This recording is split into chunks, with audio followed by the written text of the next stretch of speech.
Thanks for joining us in this talk. So I'm very nervous because it's my first presentation in English, so be patient. My name is Joaquin. I work for Spider Labs in Latin America. Ulysses is lab manager to Spider Labs. So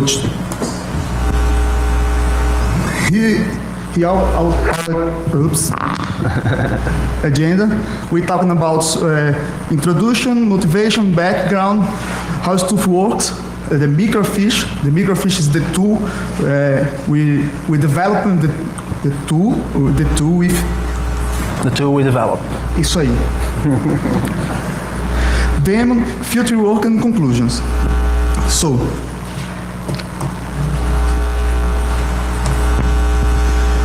Okay. This talk describes well-known techniques that can be used for bad guys to create a more sophisticated spear phishing to attack the companies. So we're not a bad guys, okay? So, okay. Here we not show the new techniques. To create a spear phishing. We know we talking about the tool with. Okay. So the tool we developed does not innovate in the terms of the technologies it uses. We do basic data collection, filtering, and natural language processing. And the thing is, we combine all of that. Okay, sure. And we combine all of that in a way to produce a workflow which allows us to feed on social network data in order to produce profiles which can then be used to help a user forge content which looks very similar to the profiled user would write. So that's what the tool does. And I think the point Joaquin is trying to get through is we are not really focused on this tool, on innovating on any of these individual fields. The real innovation here is in the way the tool combines all of those and in the purpose of the tool itself, which is to support ethical hackers and to support, we also have a defensive perspective on this because the same metrics and the same kind of feedback we provide on the text input you give us as compared against this profile can be used either to validate if it looks legit and to be used in an attack or as a defensive measure when you suspect some content that was sent to you and you can try again and validate that same content against a known profile in order to validate whether it came from some person you have previously profiled or not. Okay? Right ahead. So as I said, our motivation is exactly that. As security consultants, in many situations we are faced with issues of gaining access to systems which are really tough to crack when coming to the traditional ways. So sometimes you need the support of social engineering, right? But if any of you do consulting work, you know that sometimes projects are way shorter than they should be. And sometimes you don't have the time to actually go and build an adequate profile using intelligent gathering and, actually understanding the identity of someone you're trying to impersonate when doing a social engineering attack. So we built this tool so that we do not want the user to worry about understanding behavior. We don't want this person worrying about understanding who that person is, who their particular interests are. We don't want to focus on that. We just want to make the content looks like it came from that person. That's the main difference from our approach to a lot of the things we have on the market today and a lot of the services some companies offer, which is they're mostly focused on intelligence gathering. This is not an intelligence tool per se. It's mostly focused on appearance, right? Because for most users, and in social networks, that's particularly true. If a content looks legit, we are very quick to click on a link or to open an attachment or do stuff like that. Social networks in particular This happens a lot because we use that on smartphones, we use that a lot on environments where we're more laid back and when we're more relaxed, and then we tend to forget all those things that we've been told tons of times about not opening links, not clicking on suspect content and stuff like that. So we'd like to provide some background in order to try to give a better understanding of our approach and how it differs from traditional approaches to social engineering and profiling due to the specificities of social networks, right?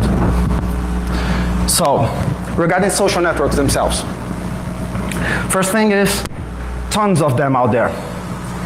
And many of them are built for completely separate purposes. So, you have Twitter, where in many situations you will have these high-profile people which will have thousands or even millions of followers that will retweet whatever they say whenever they say it.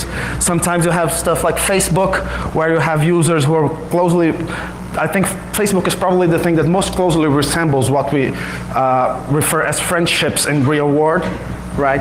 And then we have more specialized social networks, such as Foursquare, GetGlue, LinkedIn, which are focused on more specific needs. It's either professional, it's either geolocation, or for instance, GetGlue is more targeted towards media, what movies you're watching, what music you're listening to. And the thing is, not all of those social networks provide content which is interesting when we use it for social engineering purposes, because many of those will provide little to no control over the actual message delivered by the user.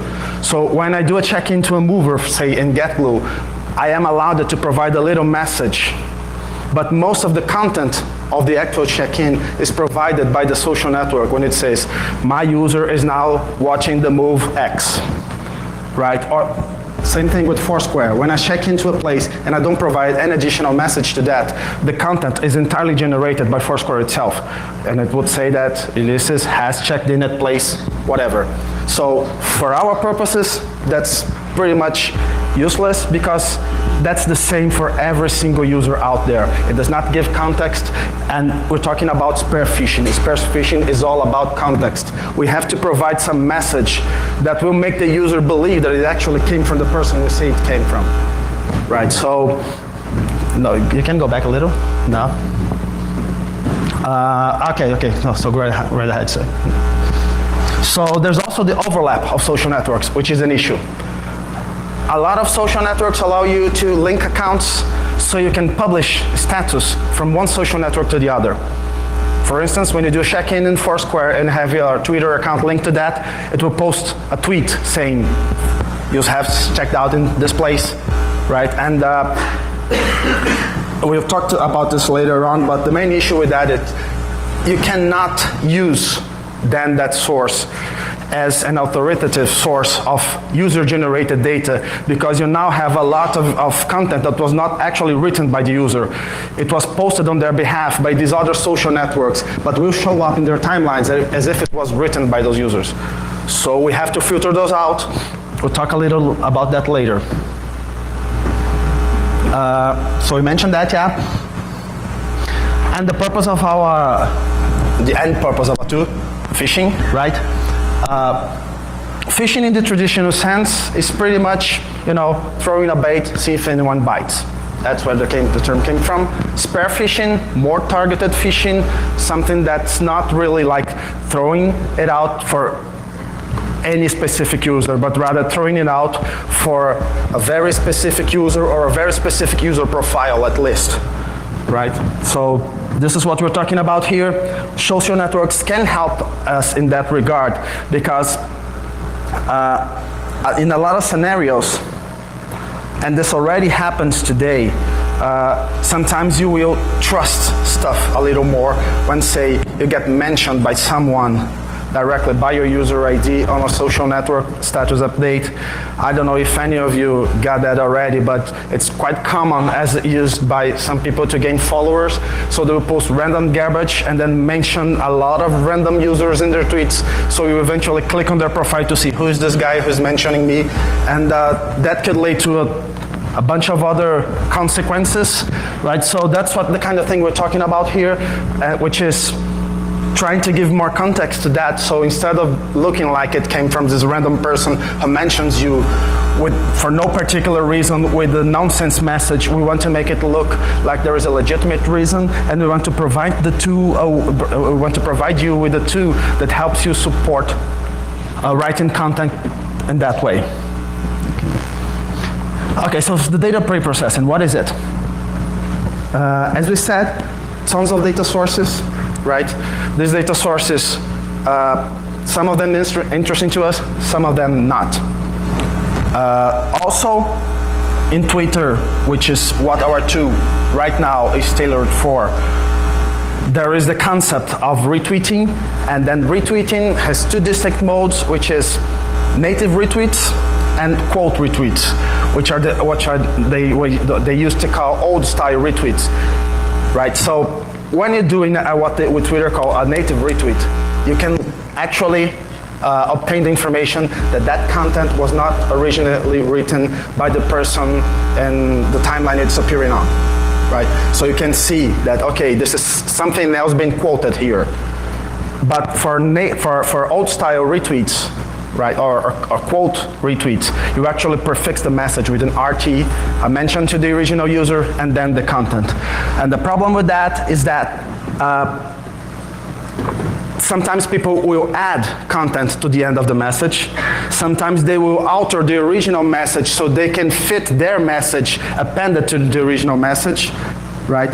And dealing with that kind of scenario in an automated way is extremely hard, because that's free-form text out there. People use different kinds of formatting. People use different. They will also sometimes abbreviate words. When we talk a little later about natural language processing, we will see that breaks a lot of the stuff we try to do when doing analytics with the words the user would use. So we do a lot. We provide an interface where the user can do a lot of data filtering in and pre-processing in order to guarantee that the actual data that gets indexed and builds the profile and the dictionaries and all those data structures used to support the production of content are based off good data only, and not just random data sources or random social networks or quoted content mostly. So this is how we do it today. Okay, so we have the raw data set, and that would be like the message there. Had lunch with, that's my user, you are MA, and J. Spinara is Joaquin, right? We have hashtags. Hashtags are particularly important because hashtags is something that the user wants to specifically categorize the content on. So when I use a word without it being a hashtag, and I know that sometimes we abuse that, but the intended purpose of hashtags is that we would provide a way of adding a tag to the message so that we want to explicitly indicate that it's about some topic or some subject or some, and we rank those differently than we rank regular words. Because that's the user explicitly stating, okay, this message is about this. This is different than the same word appearing without being tagged. So we do the cleaning, we extract that, we use that separately. We'll show you in a few minutes when doing the demo that the Twitter API provides a very clean and very nice way of us to handling that, because they already index all the hashtags, all the user references, and all the URLs present on a given tweet. So I can remove that from the text content, and then I can have that back from the metadata that I get back from Twitter using their official APIs. Right? So for the text processing part of it, we remove the hashtags. Next thing is we have to understand what inside that content is particularly special. In the case of Twitter, that would be user references, right? So if you receive a message that mentions a user, as it came, so say, Joaquin mentions me in a message, that's common. Joaquin mentions someone else he's never talked to, and you as a follower of him never even heard of. That will raise a few red flags. So this is also something that is used on the ranking of messages, which is like we check for all references in index content to given users, to a given set of users, and then we validate that against this dictionary of users we built based on this. And finally, we add temporal references. So like the today in that message, it refers to the day the tweet was actually posted. It's not today as the day the message is read. It's today as in the day the tweet was posted. So we also have to understand that. We do that on the actually this is not even on the data preprocessing, this is done later on the NLP part, on the natural language processing part, on which we have the adverbs for time and stuff like that. We compare that to the time references and then we index this in a timeline. I'll show that in a little bit. Okay, so NLP. So NLP basically is the processing of natural language content, right? So we didn't try to do that. That's a hard problem, real hard problem. We used available libraries for that. We actually use a library called Treat, which is a thin wrapper around the Stanford core NLP library. And the real hard thing about NLP for social network content is that first, there's a lot of content in social network, text messages, so textual content, which is not really words.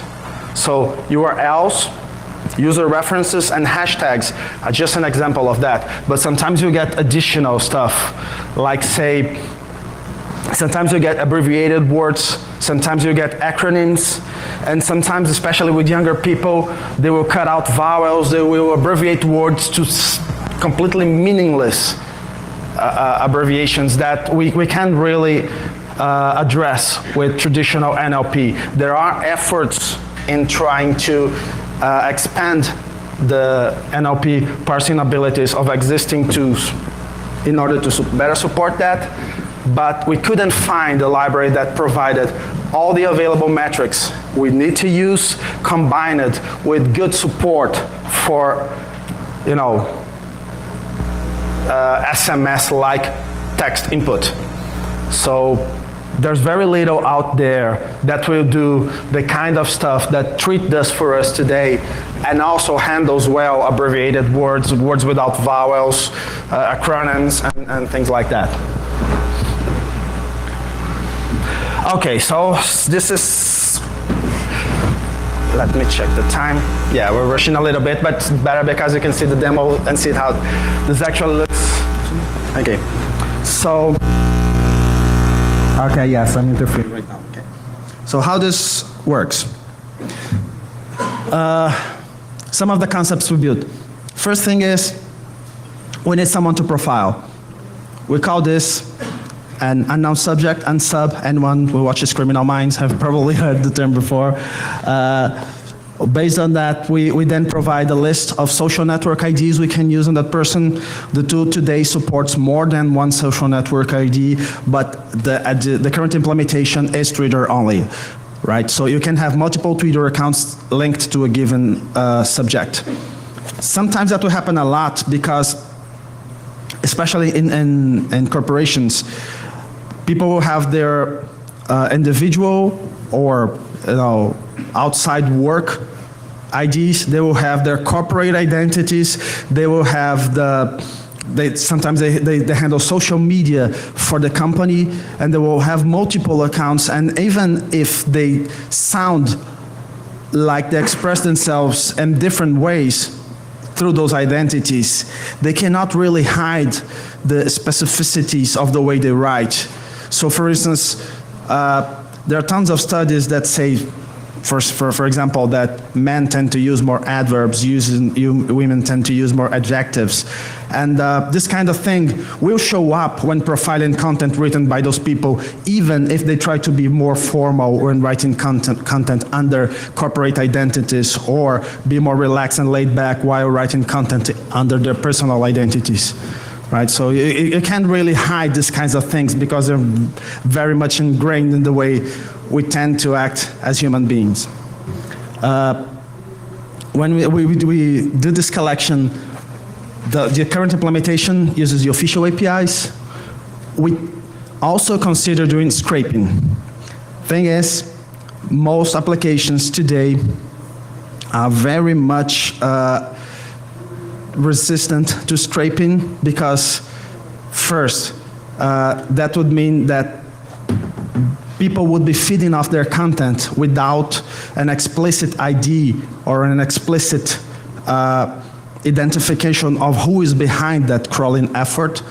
That can't happen when you're using the official APIs because you have to use social network issued application ID and user ID when doing all the data gathering. So they know who you are, they know what is your application, and they know what's exactly the data you're fetching off there. That doesn't necessarily happen with scraping, so most social networks, they tend to be very resistant to scraping the HTML for user content. Also, there's the issue of authentication. One thing we were worried about while writing this too is that sometimes people will protect their content, right? So if you use Facebook, Facebook has tons of knobs and switches and anything in order for you to protect your information. A lot of people don't understand how that works, but they are there if you do understand. With Twitter, you can actually protect your tweets. So if someone tries to follow you, you have to authorize them in order for them to be able to see your tweets.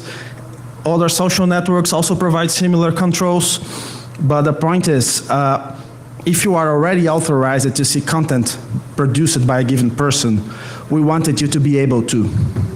And the only way to do that is if in some way the application is able to use your identity when talking to the social network, right? When we're talking about the official APIs, we'll talk that in a little bit, that means OAuth. Right? So OAuth is that thing we will show you a little bit in the demo. That little thing when you sign in with Twitter or you sign in with Facebook, and then you're directed to their page, and then you will confirm that you allow this application to use your identity, whatever, and then you get back to the application. And when you do that, you're basically giving that particular application some right over your data on the social network side, right? And that's a very clean way for us to handle the issue because we don't ever touch the credentials of the user on that particular social network. Scraping wouldn't give us that option. If we wanted you to be able to fetch content which is protected under a social network but is available to your user on that network, we'd have to authenticate on that network as you, and that would mean necessarily logging in as you, which involve obviously your username and password. We don't want to touch that, right? So right now, the current implementation uses OAuth for that reason. Finally, we do the analysis and we build the profile. The analysis today, not much control over how it's done. The user will simply start the process. It runs in background. It can take quite a while. The way the application is built today, that's one of the things we need to focus on the future performance. But after it's done, we will show you in a while, you have a tree of all the words, sentences, terms, and everything that you use, the frequency you use them, and then based on that, we will provide you what we call an assisted textual input interface, which is pretty much to say an autocorrect on the web for you to write content which will suggest words based on the dictionary built on user content, right? So, an unsub, we mentioned that already. The idea is that in the future, it will be able to use multiple social network IDs from different social networks. One thing to note is people will write content differently on different social networks, mostly because they are focused on different purposes. Right, so Twitter in particular has the 140 character limitation which will make people look like they are trying to cram a lot into very little space. But when dealing with other networks that don't have this particular limitation, this starts to go away and people try to write more naturally, and the thing and the tool gets a little bit more effective in that scenario. So we mentioned that already. What Phisher does, our tool, is to link an application ID, and we will show you that this application ID today, despite it being associated with a given instance of Phisher, is something that any one of you with a Twitter account can get on Twitter anytime. You just have to go to their development site, request a new application to be registered. They will give you the OAuth application keys. You configure that on your Phisher installation, and then you have a completely new, brand new Phisher instance. That is nice for us because it doesn't we considered hosting that and providing it as a service, but they don't have a single point of failure, right? Twitter could basically block us anytime they wanted, or any other social network which uses OAuth, basically. So the thing is, this is a little web application that will run on your computers, and you can get yourself a separate application ID for every instance you get it running. So, okay, so Phisher, what it is. Phisher, as we mentioned before, was supposed to be our reference implementation for this particular concept, right?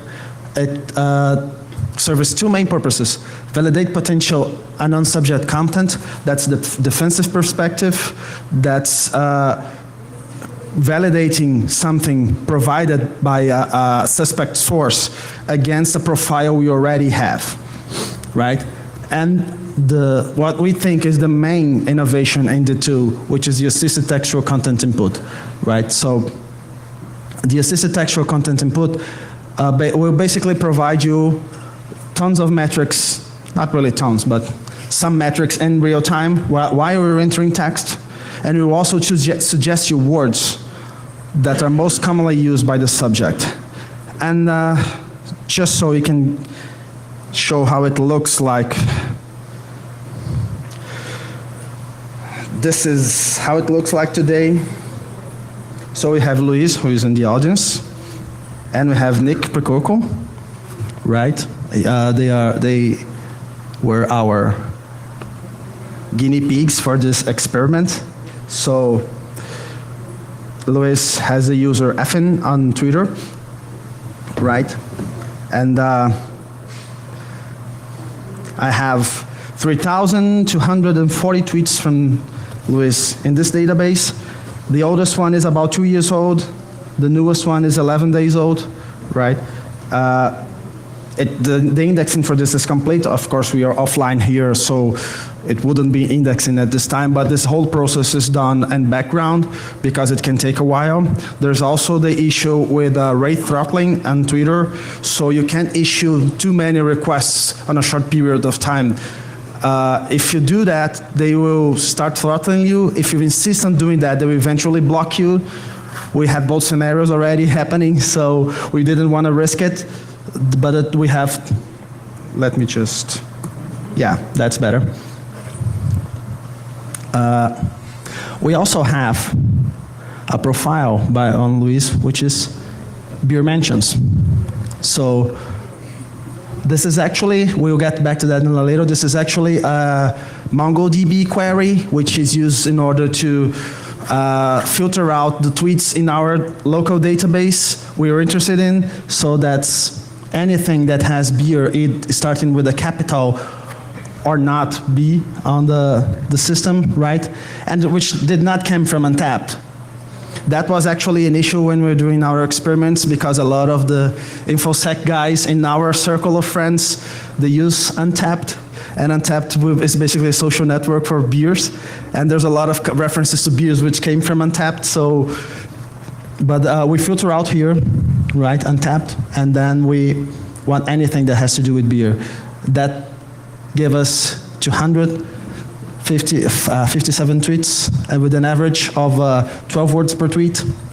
And because Luis is a Brazilian guy, there are some outliers here. So like tomei is a Portuguese word, chamou, right?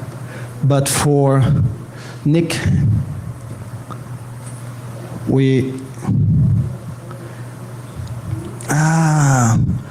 now why that? Okay, no, that's the wrong place. It's here. So mentions the trust wave here. Same kind of syntax. Anything that mentions with trust wave in the text and does not contain an RT at the beginning of the text, right? So that amounts to 17 tweets with an average 17 words per tweet, and these are the most commonly used words, right?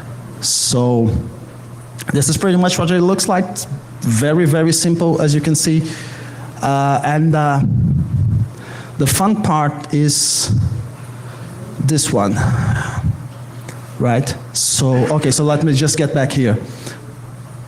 Top 10 words for tweets Nick sent from his iPhone are epic win, tag, karma, prime, hashtag, feel, search, immunization, deceitful, right? So if I forge input based on this, and I put an E here, you will see that the first suggested word here is epic, which has a word frequency. This is like a normalized word frequency. For those of you familiar with NLP, that's like TF, IDF score of this thing based on the whole collection of tweets he has, right? So you can see it ranks way, way above anything else that starts with an E. Here you can see my lack of design skills. So the thing is very ugly, but the point is it's quick. And the idea is that exactly that is how it's supposed to happen. You're writing content here, right? And you want to be able to experiment with the words and the phrasing as quickly and as in the more flexible way you can. So when I start writing the P of an epic or the F of effective, right? You will see that also these four ranks here, they will change as we write it. So for instance, since I have not written a word yet that appears on the dictionary it will have built for Nick, that means the word usage rank is 0 because no known words are showing up. If I finish writing the effective, the word usage will go up to 100% because we're using 100% words he used before, right? The word count here is 0 because the average number of words he would typically use is 17. We are using just one, so basically we decided that, okay, if it falls below a third of the average or above 5/3 of the average, we zero them out. Otherwise, it's moved out in like this bell curve in the middle, right? And the user references here, so if I start something with an @ character, it will list all the users that Nick has ever mentioned in his tweets. And here, himself, Spider Labs, Trustwave, ThoughtCon, right? Luis is probably here somewhere also. Yeah, Luis is here, Effin. So, the user references is now 100%, okay? And the hashtag references go the same way.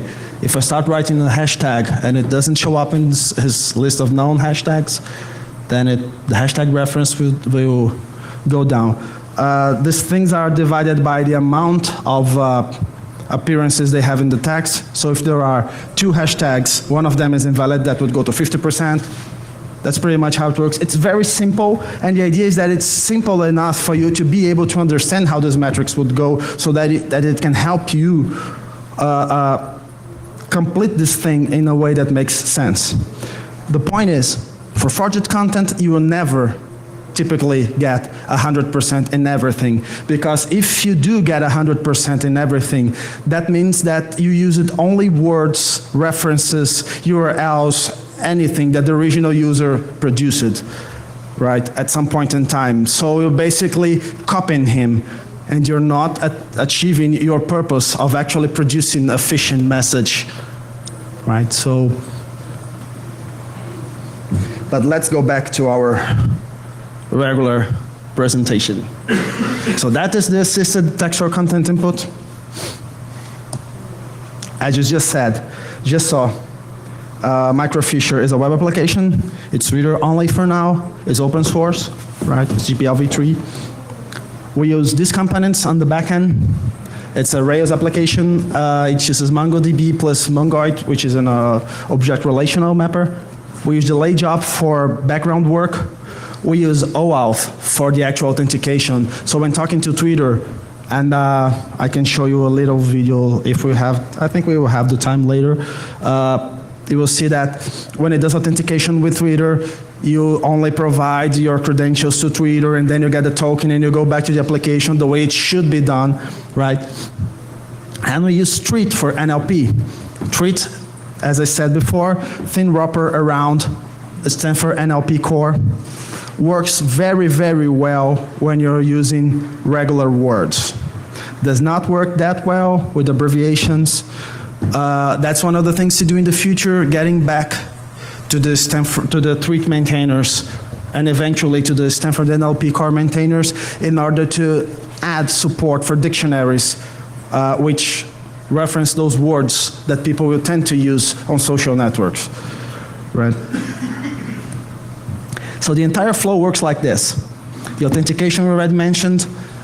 Everything that has to do with registration is basically like a CRUD interface. So when you register and you unsub, you just provide some basic information on them. Data cert registration, you link that to a Twitter account, or to more than one Twitter account. After that is done, the application will automatically start fetching tweets from those user IDs you provided.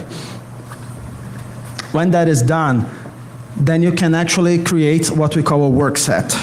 So going back to the interface, a work set is exactly this. And this one will show you guys how my lack of skills is even better than you. So this is how it looks like. So say I want to check anything that Nick, that will give us the tweets themselves, where it came from, when it was published, the user ID, because since we only have one user assigned under Nick, all values here will be the same, but when we have multiple Twitter accounts associated with an unknown sub ID, those will be listed in here, right? And it's not, as you can see, and as expected, most TrustWave references will show up either in tweets that Nick wrote himself or retweeted from corporate TrustWave accounts, or it would come from social networks targeted toward professional relationships, such as LinkedIn. This is what we would expect, right? But if I change that, again, to our beer example, then you will see that, for instance, Untapped starts showing up a lot, right? And the point is, we at this point can't really help the user because we don't know what kind of behavior of the unknown subject you're trying to mimic. The idea is that we will eventually provide a set of preset filters for social networks that publish on Twitter. We also provide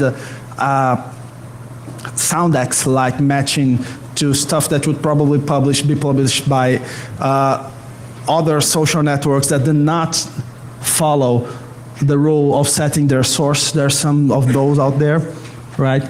And but the point is, we can't tell you what is relevant and what is not in this whole amount of content here, because that will depend a lot on the kind of message you're trying to send on your forged content. So we actually thought about that a lot, and we couldn't find a way of, say, creating a filter that would work for at least 2/3 of the people who we thought could be using the application. So we decided that for this initial version, we won't try to be to make this like a wizard-like thing where you press next, next, next, and it spit out a phishing message at the end for you. Pretty much because that's beating the Turing test, right? We know we can't do that, and also because this is not meant to be used we don't want to write another script kiddie too. That's really pretty much it. We don't want this to be something that can be used without giving consideration of what you're trying to do. We need you to understand what the tool can be used for, and want you to know what kind of content you're looking for when going through a set of tweets from an unsub, okay? So we have the numbers here. There are 290 tweets that mention beer. And when you do that,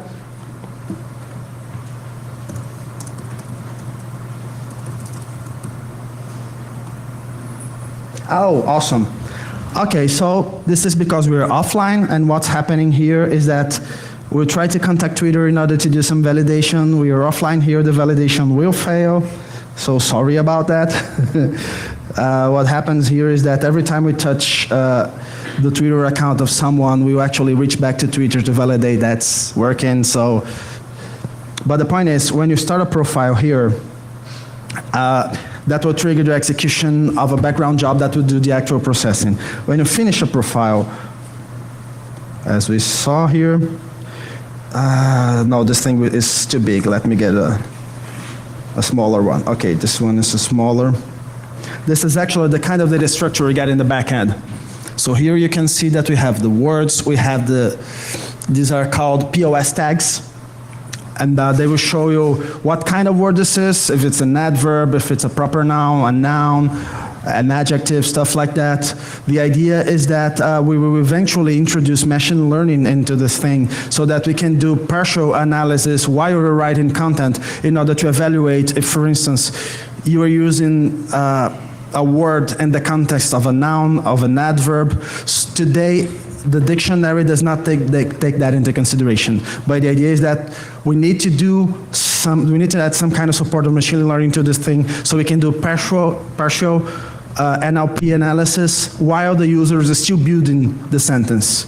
Because as of today, if I get that thing that you were writing on the text input, send that to treat for NLP analysis and get the result back, and it won't work because the sentence isn't complete, right?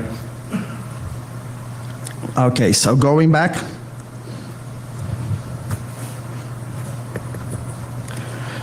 Oh, you've seen the demo already. So, what are the limitations? First, Twitter only allows us to fetch the latest 3,200 latest tweets from a given user through their official APIs. For a regular person, that means around 2 years worth of tweets, right? But for some people, 3,000 tweets is too little because they will tweet, by the minute. So this is something we cannot get over. This is a limitation of the official APIs. The only way of getting over that would probably be through scraping, and we already mentioned the limitations of scraping. We didn't want to do that at this point. Second limitation is partial NLP analysis. We already mentioned that. We can't do that while we're writing the content. So we can't actually get that thing that you are writing, which has partial words on it, which is not really a complete sentence, throw that to our backend engine and have it actually understand what each word in that sentence is without having the complete thing. It doesn't work like that. Third thing is the interface itself. And I'll show you guys the actual back end of this thing so you can understand how powerful the engine is. So for instance, one thing we don't have in the interface today is, let me just, Luis, sorry for using you so much as a guinea pig. But so here we have, for instance, the kind of attributes available on a tweet for us to filter on. So we have, for instance, the text, the source, if it was in reply to someone else, the user that wrote it, right? You also have what we call entities. Entities will include URLs included in the content, hashtags, and user mentions. That's why we were able to do the filtering on the text. But we can throw that content away and have it in the metadata that Twitter sends back to us. This is the kind of thing that we really wanted to be able to provide you in the interface. But again, as I said, due to my lack of design skills, I couldn't find a really nice way of making this kind of flexibility in the query be made easily done on the web interface. Here they are, the URLs, the user mentions. Right, so for instance, this is like the oldest tweet in our database by Luis and the newest one by Luis, the dates from those. This is really easy to obtain if you know. Okay, this is really unreadable, sorry about that. So this is like, okay, I want the minimum value of the created attribute for the status attributes of the FN data source, the max value, and I can be as flexible as some say something like this. That's basically a query that will get anything that mentions TrustWave in a case-insensitive match, which were published in the latest 120 days. Right, so what I wanted to show with you is this. The backend is way more powerful than what the interface allows you to do today. This is mostly due to my lack of web interface skills. And that's one of the main reasons also we want to release this thing as open source. We want people who are better than us at user interfaces to be able to contribute so that this kind of flexibility is made available in the interface. Building presets, building rich interfaces that would allow you to construct these kinds of queries in an easy way so that you can have profiles which are as tailored to your needs, as finely tailored to your needs as possible, is something that is really above our design skills today. So finally, and where do we want to take this thing? First and foremost, support for additional data sources, right? One of the things we're not doing today, and which is very much of interest to us, is toying around with the concepts of clustering so that we can, for instance, see the way and profile the way you talk about certain topics on some social networks. So when you're talking, say, about information security on Twitter, you'd have this dictionary, you would have this kind of writing style, and when you're talking about information security on LinkedIn, you would have a different set of words, a different set of writing style and stuff like that. This is actually kind of easy to do with the support we have in the backend today, but we didn't want to add additional variables to the system at this point because, as I said, different data sources, different intentions in the users behind those data sources, and we wanted to focus only on tinkering this for Twitter for initial proof of concept, right? Second, as I mentioned, machine learning, more metrics, better feedback. You probably understood when I said what those numbers mean on screen, but if I didn't tell you that, the interface itself would not.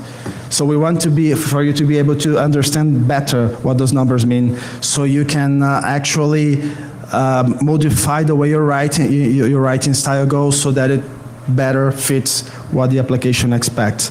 Filtering presets, already mentioned that.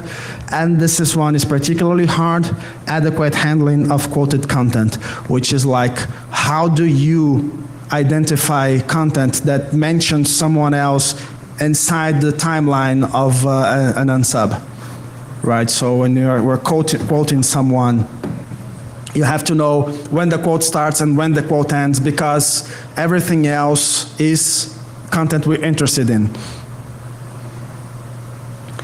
And I think that's it. I think we pretty much nailed the time, so I'm quite happy about it. As you can see, it's a very much work in progress, right? We are really, really, really open to suggestions and criticism. This thing, we started it thinking it would be easy to do, but there were, as always, devil is in the details. If you check out the code and look at it, you will see there's a lot of edge cases out there that we are already trying to handle, and that does not even include the limitations we discussed here. So we want, and we are very, very open, really, to criticism and suggestions regarding the tool. And I think that's it. Alguma coisa? So I'd like to thank you.